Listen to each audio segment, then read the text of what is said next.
Verset 1. Le second signe symbolique. Va encore aimer une femme. Une femme, ce n'est donc pas la femme du chapitre 1.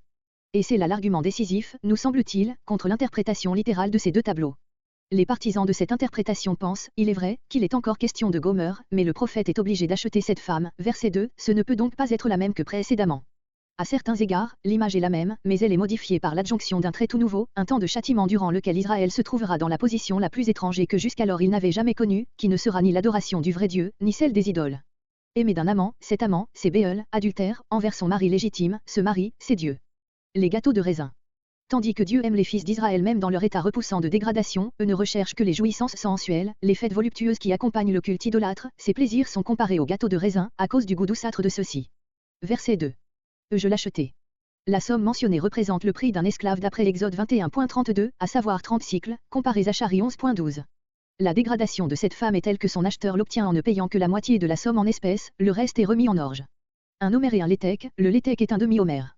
L'homère contenait 10 épha, le léthèque, 5, et l'épha, 3 ca, coûtait un cycle et demi, d'après 2 Rois 7.16, 2 Rois 7.18, cela fait donc largement les 15 autres cycles. Verset 3. Versets 3 et 4.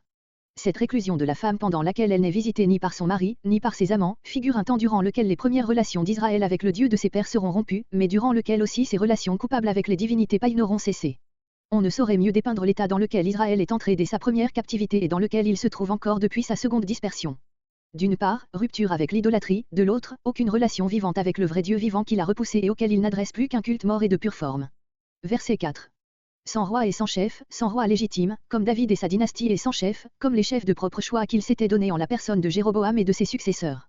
Cette parole implique la perte de toute indépendance nationale, telle que le peuple la possédait encore soit sous la forme du royaume de Juda, soit même sous celle du royaume des 10 tribus. Sans sacrifice et sans statut, sans culte divinement institué, comme celui qui se célébrait dans le temple à Jérusalem, et sans culte idolâtré de propre invention, comme celui des veaux d'or, qui se célébrait à Dan et à Bethel.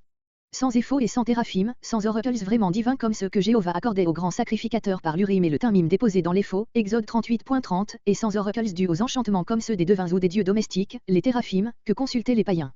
L'éphod était le surplis du souverain sacrificateur, dont il se revêtait pour consulter l'Éternel, 1 Samuel 23.9, 1 Samuel 30.7. Les téraphim étaient de petites statues portatives que l'on consultait et auxquelles on attribuait une influence bienfaisante sur la maison où elles se trouvaient, Genèse 31.19. Quel tableau frappant de l'état d'Israël dans son premier exil d'abord, puis de son état présent qui est un exil à la seconde puissance et qui a duré déjà de longs jours. Verset 5. Comme la femme dont il est question, finira sans doute par s'humilier et par prier son mari de la reprendre tout à fait à lui, lui promettant d'être fidèle, ainsi Israël retournera à son Dieu, puis il recherchera en même temps son roi, David, car, avec la conversion religieuse, le schisme politique prendra fin tout naturellement. Après l'exil, l'idolâtrie et le schisme cessèrent du même coup. Mais ce n'était là qu'un commencement d'accomplissement, prélude de l'accomplissement plus parfait à l'époque du Messie, voyez note Osée 1.11. Tremblant, vers l'Éternel.